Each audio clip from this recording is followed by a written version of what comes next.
The rabbi who survived that deadly synagogue shooting in Poway has a strong message for social media users all around the world. During an impassioned speech to the United Nations General Assembly, Rabbi Goldstein spoke to the power of the internet in fighting anti-Semitism in a world where hateful ideologies are far too accessible online. I ask everyone here to remember the day that a rabbi stood here showing you what has happened to me, what has happened to Lori Kay. Rabbi Israel Goldstein intense in his address to the United Nations General Assembly, remembering the day a gunman stormed the congregation in Poway and started shooting. When suddenly I hear a thundering sound of gunshots, I couldn't believe it. I didn't know what it was. The rabbi recounting the fear in the room, but also the need to protect the kids who were there to worship. It wasn't a doubt in my mind what I'm to do. We need to save the children.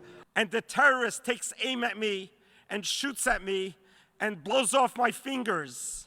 Investigators have said the suspected shooter may have been radicalized in online chat boards. Rabbi Goldstein talking about fighting anti-Semitism in a world where people have such easy access to hate speech on the internet. Goldstein encouraging social media users not to use the internet in the same way as the Poway shooter, but instead to, quote, turn the swords of social media into a conduit of light and kindness. And at the end of the day, the rabbi coming back to that hand, still wrapped in blue tape, a symbol to still search for the positive in humanity. The symbol of losing a finger is not to use the finger to point at each other what we are doing wrong. Use the finger to point at each other what is good about us.